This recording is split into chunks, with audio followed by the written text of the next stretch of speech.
You're listening to Beat Autoimmune and Thrive, the podcast all about reversing and preventing autoimmune conditions so you can live your most vibrant life as soon as possible. We talk about autoimmune root causes, actionable solutions, and inspirational healing stories. I'm Palmer Kippola, and I used to have MS. Today, I'm an author, a speaker, a functional medicine certified health coach, a pickleball player, and nature lover who's helped thousands of people reclaim their health and their best lives. Let's dive into this episode. Hello and welcome. I am delighted to be here with Scott Forsgren, functional diagnostic nutrition practitioner. He's a health coach, a blogger, a podcaster, health writer, and advocate. He's the founder of BetterHealthGuy.com, where he shares his 21-year journey through the world of Lyme disease, mold illness, and the myriad factors that chronic disease often entails. On his podcast, the Better Health Guy Blogcast, Scott interviews many of the top leaders in the field of functional and integrative medicine. He's also the co-founder of the Forum for Integrative Medicine, which hosts an annual conference and brings together some of the top integrative practitioners to share practical tools for treating complex chronic illness. Put simply, Scott is the best podcast interviewer I know. I had the privilege to be on his fantastic podcast, and I'm so happy to call him a friend. Welcome, Scott. Thank you so much. It's an honor to be here, Palmer. It is just such a pleasure to talk with you. And while I appreciate so many things about you, I love the fact that you dig deep. You don't settle to stop at surface information. You explore, you experiment, you learn, you dig deeper, and you share so generously with all of us. And today, I love that you have this 11-step framework, or as you called it, an ever-evolving concept of moving from dis-ease to better health. I'm super excited to walk through this with you today, but as always, I love to start with stories. So you have a personal health journey with chronic Lyme disease and mold illness. Can you share key parts of your story? Yeah, so my journey started here in Northern California in 1996. I did have a tick bite several months later, became very, very ill. So 23 years ago that I've been experiencing this journey. Did not have an EM rash. It started over the course of a weekend with what felt like a flu times 100. And my symptoms over the next several days and weeks and months were so impairing that I wasn't sure that I would even survive it at times. And there were certainly times that I would have been okay with that. It was not like anything that I have ever experienced before. My primary symptom was head to toe burning sensations that felt like a sunburn that just lasted 24 hours a day. That was probably the worst. I couldn't walk across the room without feeling like I literally had accomplished my major task for the day. I had issues with my balance. Sitting up in a chair, I constantly felt like I was falling to the side. Lying in bed, I had to prop up pillows on one side to make sure that I didn't feel like I was going to roll off the bed. And so at that time, had I looked at the list of symptoms of Lyme disease, I had most of them. And yet it took 8 years and over 45 doctors to get a diagnosis. So difficulty with walking, balance issues, blurred vision, floaters and lines and squiggles in my visual field, fevers, low-grade fever that lasted for over a year, joint pain, muscle pain, lots of digestive issues, nausea, cognitive issues, so brain fog and memory loss and things like that, muscle spasms and twitching and numbness, tingling sensations, had this strange motor-like tapping sensation in my left foot that felt like your foot was on the hood of a car engine and you could just feel this constant rhythmic tapping, tremors and vibrations, back and neck pain, air hunger, a lot of neurological symptoms, crawling sensations, light sensitivity, and then, anxiety, depression, OCD, all of those things that either come from the condition itself or maybe are the result of the condition in some scenarios. And so I went to 45 doctors from 1997 to 2005, most of them suggesting that it was a psychosomatic condition, that it was all in my head. I did have a diagnosis of chronic fatigue syndrome. I did have a diagnosis of fibromyalgia. In 1997, all I could find about chronic fatigue syndrome was that in some people, the condition resolves in about a decade. And that was not promising or acceptable. So I certainly wasn't of the personality to sit around and wait and see if that was true. So in 2005, a medical doctor sent me to a lady that worked at an outlet mall next to a coffee shop, and she was doing computerized EAV or electroacupuncture according to Vol. And he said to see what foods she feels like you're reactive to, avoid those foods, and you should get better. And at the end of that 2-hour appointment, she said, I think you should have your doctor test you for Borrelia, Bartonella, Babesia, Ehrlichia, all Lyme and co-infection related. Hadn't heard of these things before. And so I looked around and I thought there's no chance that she's right. So thank goodness she pushed me again. She said it was really urgent.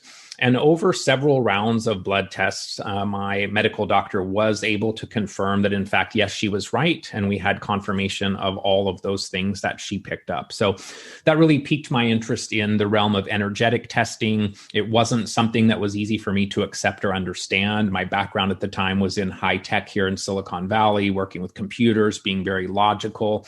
But that energetic testing ended up being my number one tool. And so I think that shows us that one of the messages of this journey is to really keep an open mind, that it's important in recovering our health from something like Lyme disease or mold illness or a neurodegenerative condition or an autoimmune condition, to really be open-minded and look under every stone to see what we might learn from that experience. And so for me, energetic testing really changed everything. That's when I then started mentoring and learning from Dr. Dietrich Klinghardt. It's now been almost 15 years since I went to my first conference with him. I was a patient of his for about 6 years, and that was one of the best decisions that I ever made. He became the single largest influence in my overall journey, helping me to get my health back, but not so much just from a perspective of take this or do that, but more from a perspective of providing me with a framework and a model and a paradigm or set of ideas for how we need to approach the process of recovery. And so fortunately today I'm doing very, very well. I still do a lot to take care of myself. I think we learn from this journey that self-care has to be a priority, but I am incredibly blessed today to be where I am as compared to the places that I've been over the last now 23 years. Wow, Scott, what a story. And I mean, you're truly the model of persistence and resilience and stick-to-itiveness. I mean, the fact you see 45 practitioners and you keep going and you don't give up. I mean, it's remarkable. And I almost want to apologize, but I share a similar story. It took me 26 years to overcome the MS. So I do know something about how long these things can take, but thank goodness you're back and you are so much better than you were. And I know that health is an evolving process and journey. So we don't get done and then, we don't have to do anything else, right? I mean, here we are, we get better and then we want to get better and then optimize our health, right? Absolutely. Is that how you would kind of? Yeah. I mean, I think there's a certain degree of living in an environmentally toxic world, and detoxification certainly plays a big role in health and optimizing health. And we're going to talk more about that. But I think in the world we live in, I think that process of detoxification really has to just become part of our daily routine if we want to continue to optimize our health over the long haul. So for me, I just incorporate a number of practices into my daily routine to support my body. I still take some supplements and things of that nature. But I think part of this journey is learning to prioritize yourself. And so I now prioritize my self-care, where that was not something I would have even considered prior to having become ill. It's really a mind-blowing, expansive experience. And I love how you mentioned about having an open mind, because we really need to embrace, new paradigms. And that's what you're going to take us through. So I wonder, in the 15 years since your diagnosis and thereafter with mold illness, which came up later, right? Correct. Yeah. Has a model of recovering health emerged from your journey? And how would you approach recovery if you were just starting out today? Because now you know so much. What's informed you to help us if we were to start today?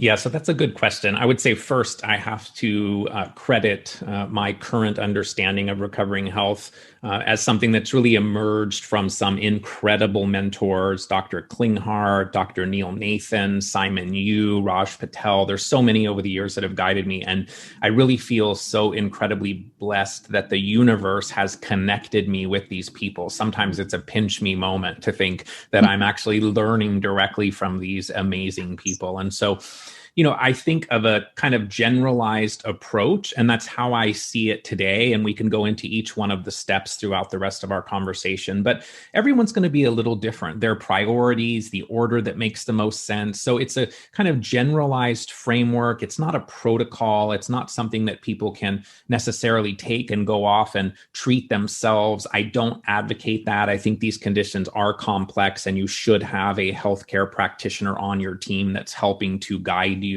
But this is kind of how things have emerged in my mind. And it's an ongoing, evolving kind of model. I'm sure it will continue to change. But the first step is supporting detoxification, supporting the drainage process, improving the terrain, essentially. The second step is really looking at the external environment. I don't think we'll ever be healthier than our external environment. So here we're talking about mold, we're talking about electromagnetic field exposure, talking about a number of other things, toxicants, chemicals, pesticides, and so on.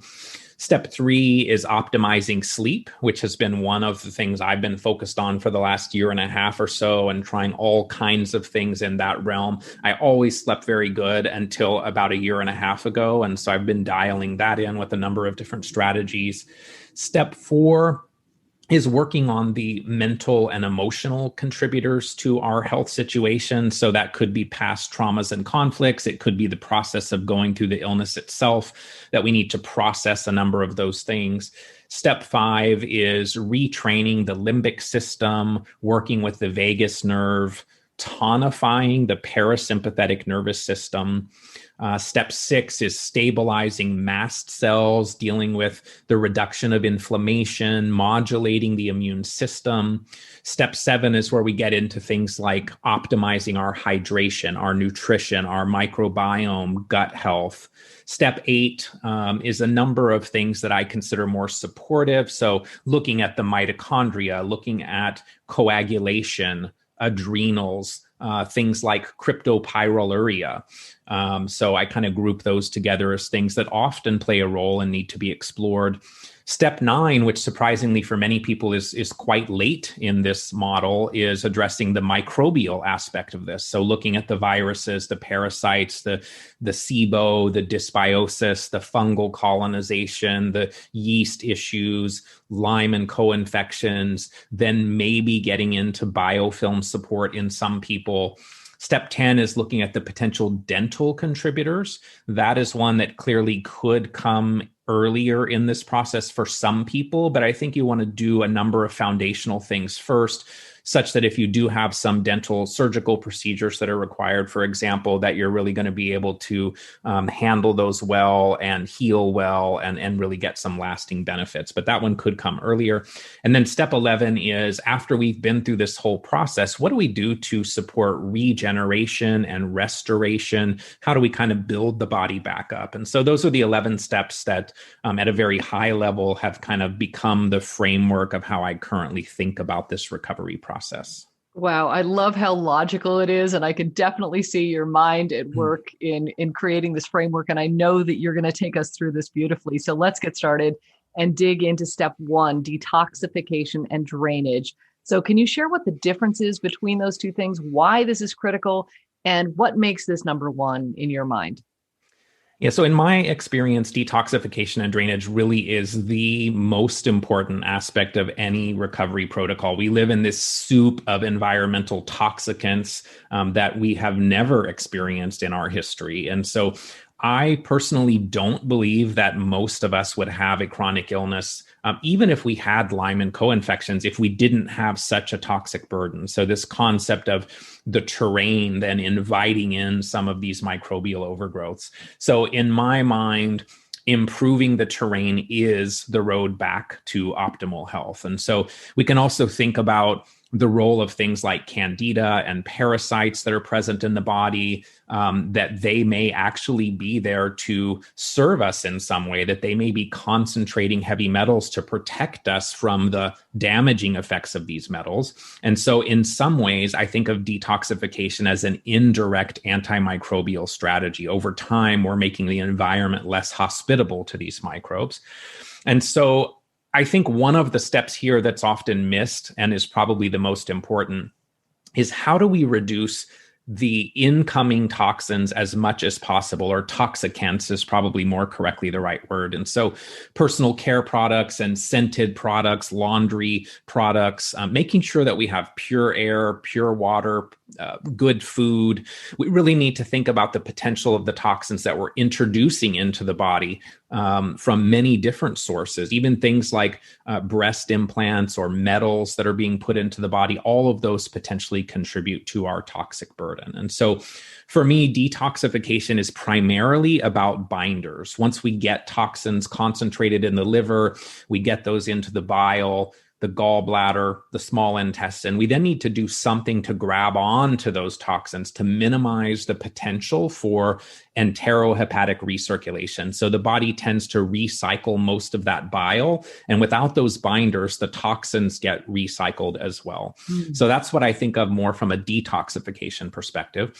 And then drainage is supporting the body's innate ability to process and excrete toxins. So looking at the liver, the gallbladder, the kidneys, the lymphatics, the extracellular matrix or interstitium, the colon, even the skin and the lungs. How do we optimize the exit routes or emunctories? A very early priority is getting people pooping. If you're constipated, that does not go together with the idea of healing.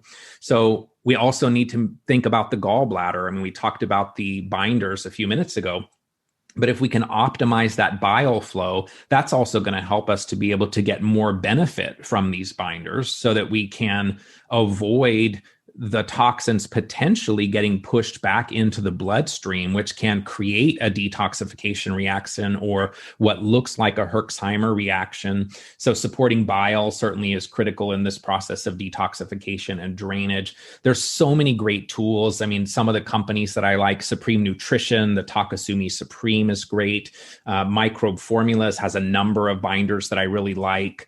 Beyond Balance, BioPure. I mean, there's so many tools in this realm, zeolites, chlorella, bentonite clays. They can all be very helpful. And then in the drainage realm, these could be herbal or homeopathic. And so a lot of times you'll see companies that have put together kits for the liver, the kidneys, the lymphatic system. I'm a big fan of Energetics, of Picana, Des Bio. And then there's herbal support that can also be helpful. So if we think of things like milk thistle or dandelion, solidago, red root, so for liver, kidneys, and lymphatics. And then BioRay is a company that I love in that realm. BioPure has a number of great tools as well. And then another aspect of this whole detoxification piece is thinking about the need for trace minerals. And so I think a lot of times we tend to bioaccumulate heavy metals because we are mineral deficient. And so silica, for example, is a great tool for dealing with aluminum, and really just making sure that we have appropriate trace minerals on board. And then movement is another really important piece. So a lot of times we're just not getting enough movement. Even walking is enough to keep the fluids moving. We want to keep the lymphatic system moving. And so that fluid flow is really critical. And then I think there's a number of adjunct type tools that we can use to support detoxification. For me personally, and many people that I've spoken with, coffee enemas are very, very high on the list. They've been fantastic for supporting detoxification, but also helping to reduce pain and inflammation. Colon hydrotherapy, ionic foot baths is a tool that I learned about from Dr. Klinghart's work and is very high on his list for detoxification support. Castor oil packs, oil pulling, I would say medically supervised liver gallbladder flushes. I think there is some value in them, but I don't think they should be done without someone that's guiding you, because there are some potential challenges if it's done incorrectly. Saunas can be great. I think they may be better later in the process rather than earlier. I don't think people realize that, yes, we sweat things out through a sauna, but we're also potentially mobilizing toxins internally and stirring the pot. And so if we don't have those elimination channels fully supported, there is the possibility that we're actually going to cause some challenges with redistribution of toxins with sauna. But there is a time and a place for all of these. And I think that sauna can definitely be a helpful tool at the right time. Yeah, fantastic, Scott. You have given us a ton of great detoxification strategies. So that is just a gem in and of itself, because if people are not opening up their detox pathways and they're embarking on healing from mold or Lyme or any other autoimmune condition, it's just not going to work well if you're not pooping, right? If you're not drinking sufficient water, if you're not dialing in some of these basics. But I love all those tools that you've shared. And I think your next step, which is step 2, really picks up from step 1, which is improving our external environment, which you've already touched on, because we've got to get rid of those toxicants in our environment in order to start healing. So what would you give us as other super important things to consider in this realm? Yeah, so I think we can take supplements all day long, but if the external environment in our home, our school, our workplace, if that is our kryptonite, we will never again regain our superhero status. So it's really critical that we look at the environment around us. I would say first is mold and the soup of different stressors from water damaged buildings. I think for many people with Lyme disease, that mold is probably more important than chasing the Lyme and co-infections. Most people with a chronic Lyme scenario have a significant mold exposure in their history if you really look for it. Testing can be challenging. So a good starting point might be the ERMI, or Environmental Relative Moldiness Index. Mycometrics or Envirobiomics are 2 companies that do those.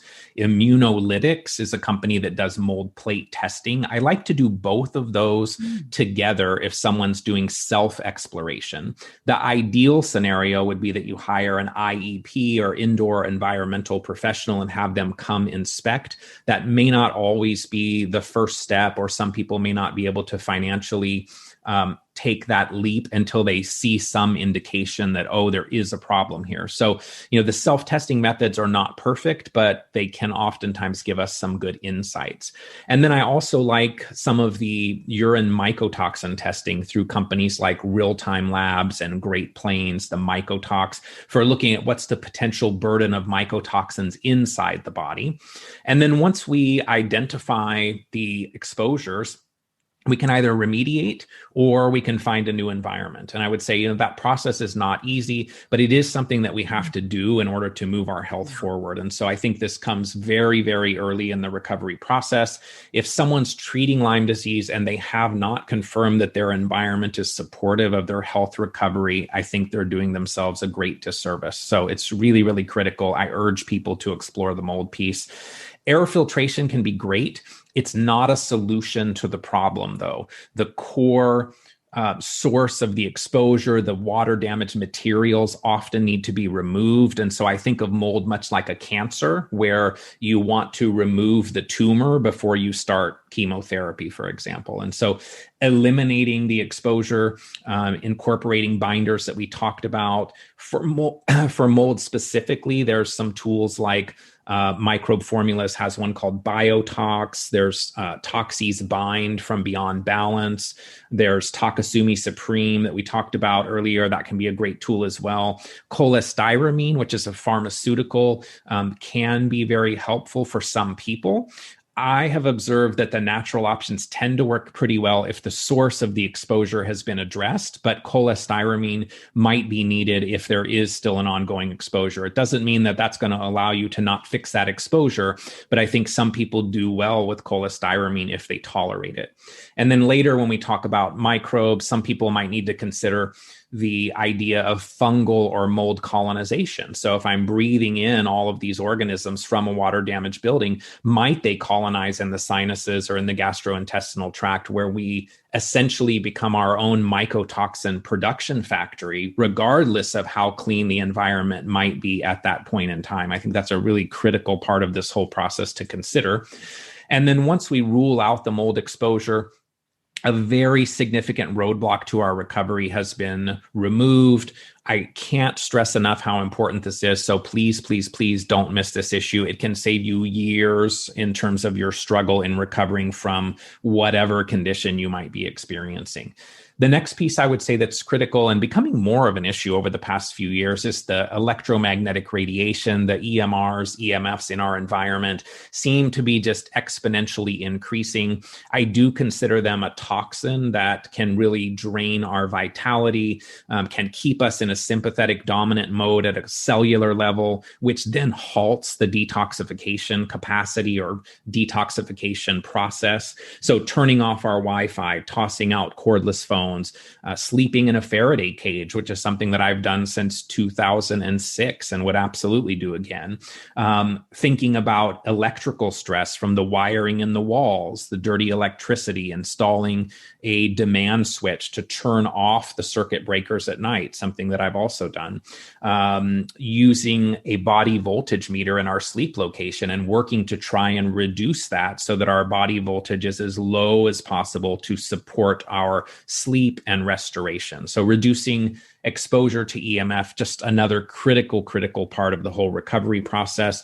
I personally have done this over many years, eliminating the cordless phones, limiting my cell phone use to speakerphone or texting, having a protective case on it, turning off my Wi-Fi on a schedule, using hardwired devices as much as possible, implementing Stetzer filters to reduce dirty electricity, putting in a EMF sleep switch to turn off the power to the bedroom while I'm sleeping, all important and helpful tools.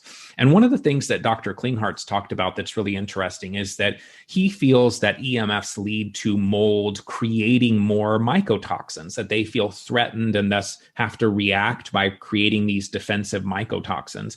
And he has also correlated the increase in electromagnetic field exposure with the increase of mold growth in water damaged buildings, which is really interesting. How many people heard of mold illness 50 years ago? So if you ask him what the number one thing is that needs to be done to fix a moldy house, he's going to say to shut off your Wi-Fi. That's not the only thing you need to do, but it is very, very high on the list of things he would recommend. He's also observed that EMFs trigger the microbes within our bodies to be more aggressive. And so in the Klinghart world, there is no road back to health without reduction of EMR and EMF exposure. Also very, very critical. There's a lot of different meters people can get to measure this on their own. I think the ideal scenario is to hire a building biologist, have them come in and make some recommendations, not only to identify the sources, but then they can also help you figure out how to reduce those. And so I think that's a really critical piece.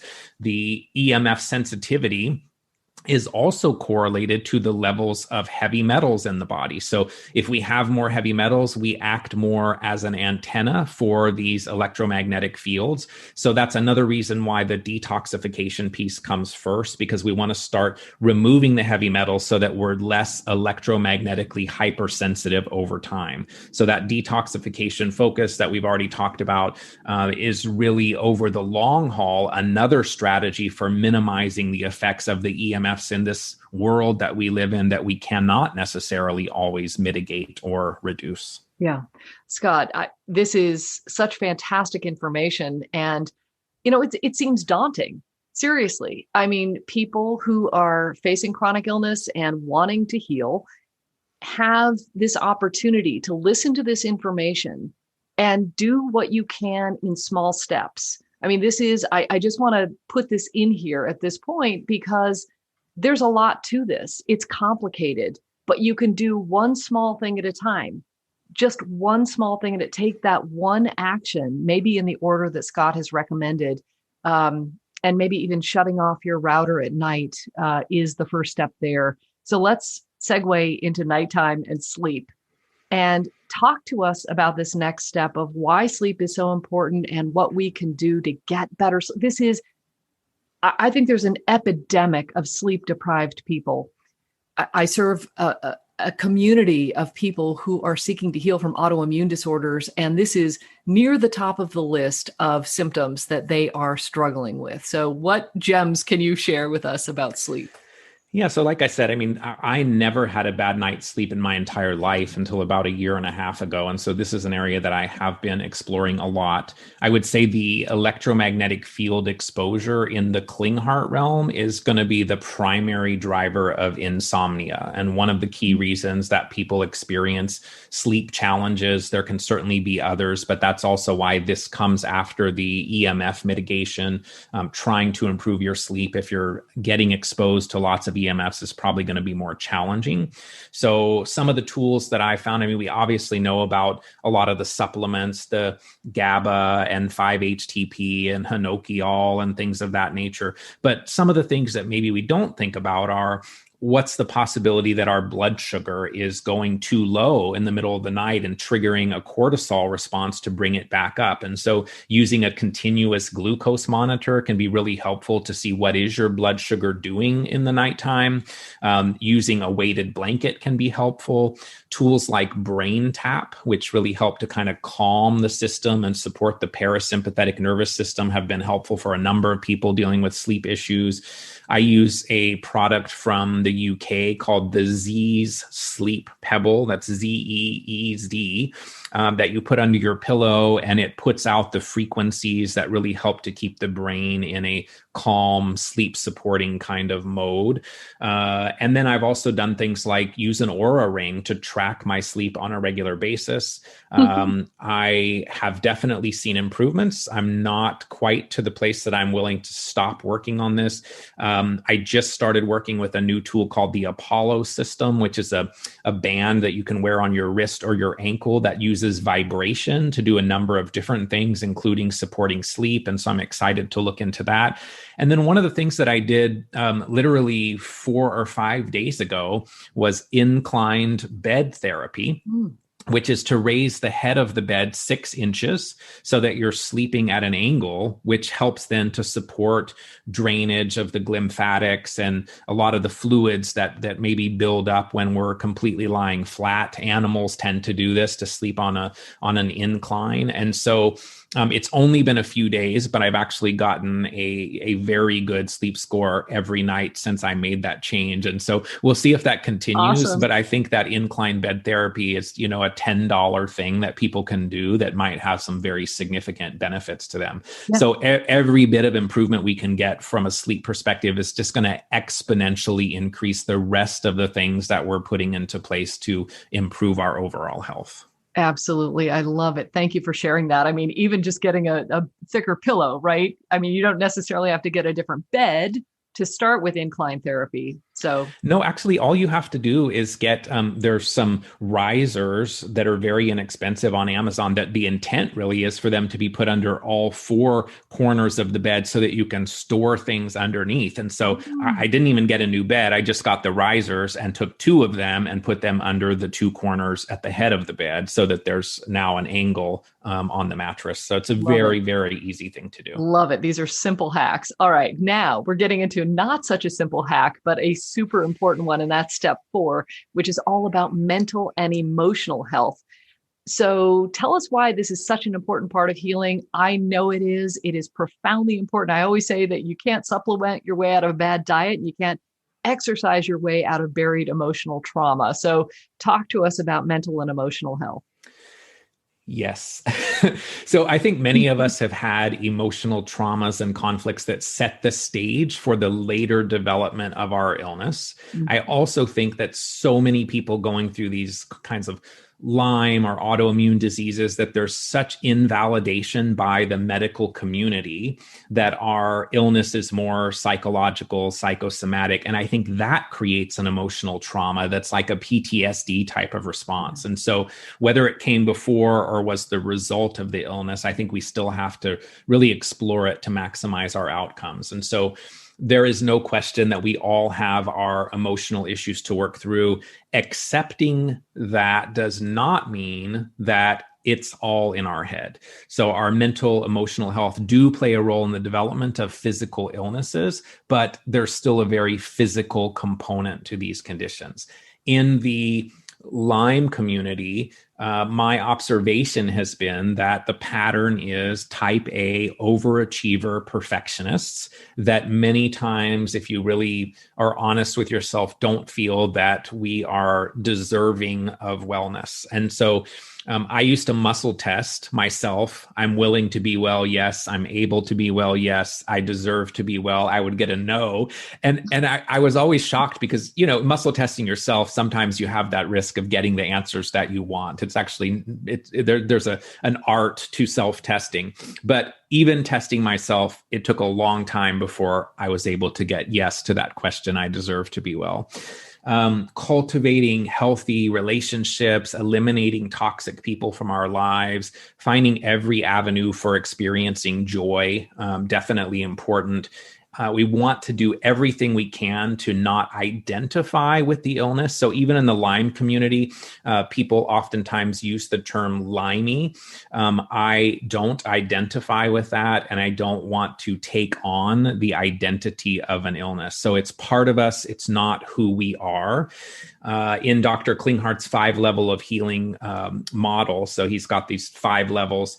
The 3rd level is this mental, emotional realm. And so anything we do at that 3rd level is going to then have a downward effect on the 1st and 2nd level, the 1st level being the physical level.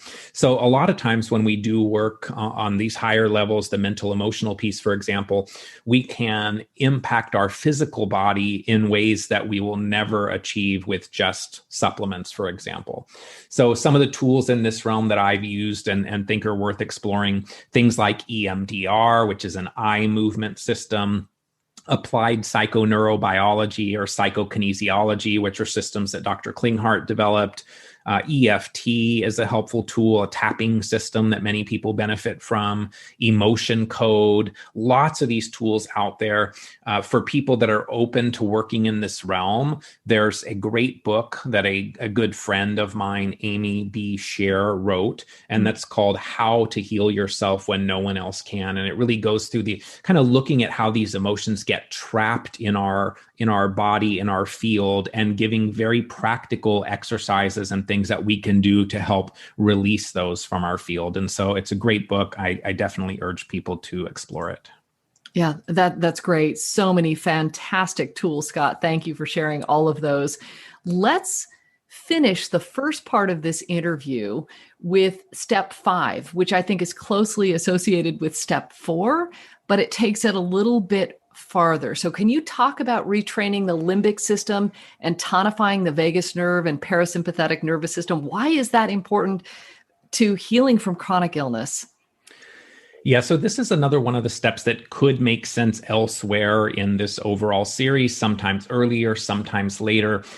And I think it's important to differentiate the limbic system from the mental emotional work. So mental emotional stress could be a trigger for limbic system impairment, but this is really a biological, biochemical process that we're talking about. So the work in the limbic system is maybe a little different from the emotional side of things. We're talking here about the hippocampus, the hypothalamus, the amygdala, or kind of alarm center or fear center, the cingulate cortex. We think of the limbic system as kind of the feeling and reacting brain, really determining what is safe in our environment from the things that maybe we see or hear or taste or smell. The limbic system really is the alarm center or anxiety switch, some people like to call it. And so it impacts the immune system, the endocrine system, the autonomic nervous system, which then has implications in terms of blood pressure and heart rate and breathing, digestion, and so on.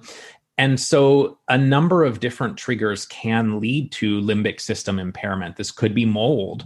This could be chemicals or pesticides or a microbe like a bacteria or a virus. It could also be a physical, mental, or emotional stressor or trauma. So there's a number of things that can trigger this kind of pattern.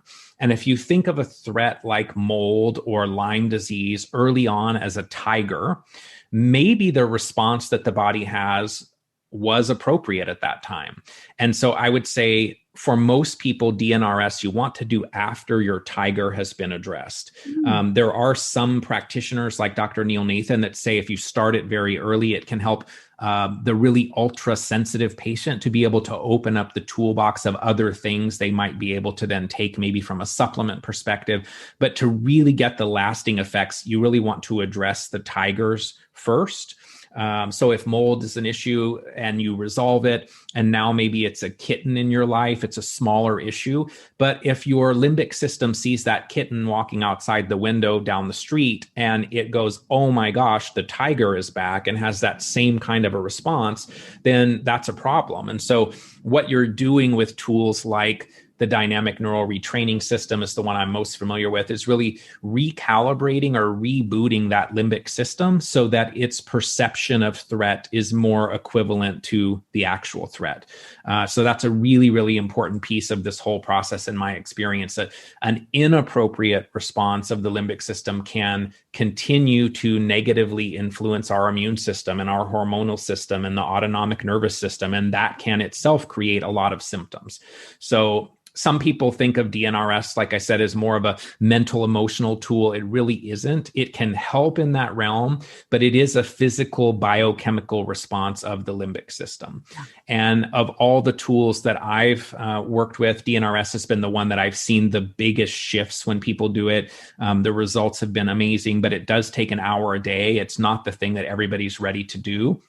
So there's other tools that we can use in this limbic system realm, also in the vagus nerve realm, kind of supporting the parasympathetic tone. So brain tap is one that I really like, Dr. Patrick Porter. Frequency specific microcurrent is another tool that I just think is invaluable in all of the different things you can do with a good FSM practitioner and a device that you can then get programmed and use at your home on a regular basis. And so that's been a fantastic tool. And even things like the ionic foot baths that we talked about. Part of the reason that many of those work is that they're putting frequency into the water that is supporting the parasympathetic nervous system, so that then you're in more of a calm response, so that the body then can more naturally start to detoxify. So we are not going to be able to heal in this fight, flight, or freeze mode. We really have to calm the system to heal. Another option that I've more recently learned about that I think could also be very helpful is Stanley Rosenberg has a series of exercises, very simple, can do it in a couple minutes a day. Those are outlined in his book, Accessing the Healing Power of the Vagus Nerve. So lots of tools in this realm, but I do think it's important to really look at that limbic system piece, to consider some tools for supporting the vagus nerve and shifting us from that sympathetic dominant response to more of a parasympathetic rest, digest, heal, relax, detoxify response. Oh, beautiful. In my experience and understanding and research, we only heal in the relaxation response. This is really not optional. And I think who you're talking to are people, and correct me if I'm wrong or lead me down the right path, are people who feel like they're always on, or if you have some sort of trigger, instead of just, mildly showing surprise, you might be on the ceiling with your claws like that kitty cat. Yeah, I think right? there's, with limbic system particularly, I tend to think about the people that are down to like 5 foods that they can tolerate, the people that can't walk by the detergent aisle at the store without feeling ill for hours or days afterwards, the people that are light, sound sensitive, those types of things. I think those are maybe the people that are going to see the most obvious immediate benefits from doing that type of work. But there's a whole host of symptoms, and I would say that many people that have dealt with these chronic illnesses, whether it's Lyme or mold or autoimmune conditions or neurodegenerative conditions, I mean, they all overlap so much that there is some degree of limbic system involvement. And I think there's becoming more and more recognition in the medical community, at least in the functional medicine space, about how much potential there is to move healing forward through the incorporation of some of these limbic system retraining tools. Absolutely. And from my experience and watching this happen with clients, it's almost a brain rewiring. I mean, that's actually what's happening on the physical level that you're talking about. It's really remarkable how everything is interconnected. But if we do this work, powerful transformation can happen. And again, this can seem daunting that Scott stuck with this for 23, 24 years.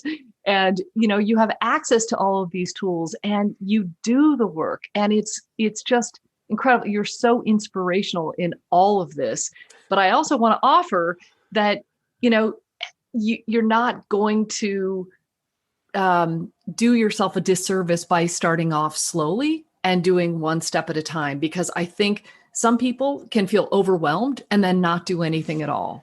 Right. In fact, I would urge people to start off with one thing at a time. One of the challenges, and has been a pitfall for me over the years, is introducing too many things at the same time, and then suddenly you feel worse and you don't know why. So I think that incorporation of things very methodically, you don't have to do all of these things overnight. I mean, even if you just implement a couple of them, you're going to move in the right direction. So I totally agree. I know this is a lot of information. I know it can be overwhelming, but this is, things that I've learned over 20 plus years and continue to learn. I mean, the more I learn, I feel like the less I know and the more that I still need to learn, right? So, I mean, this is going to constantly change, but I think it's a pretty good representation of the things that for many people can move them forward in the direction that they're hoping to go. I just love it. So I want to call this part 1, Scott, because you've taken us through parts 1 through 5, and we still have 6 through 11 to go.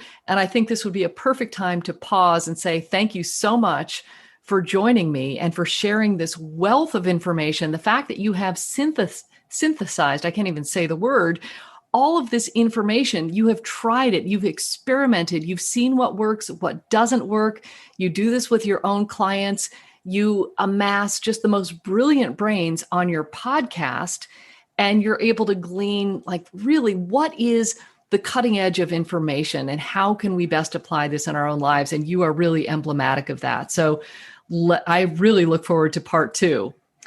I am a very lucky guy to have been able to be connected to so many amazing people to kind of put this together and help move my own health forward. And really my hope and goal is to help minimize the suffering of others. I know this is a struggle. I think there's so many reasons now to be hopeful, so many new things that are coming out and that we're learning over the past several years. So, that's important as a message to leave people with for part 1, is to be hopeful that there are ways to move our health forward and that people are getting well and recovering on a regular basis. So hang in there.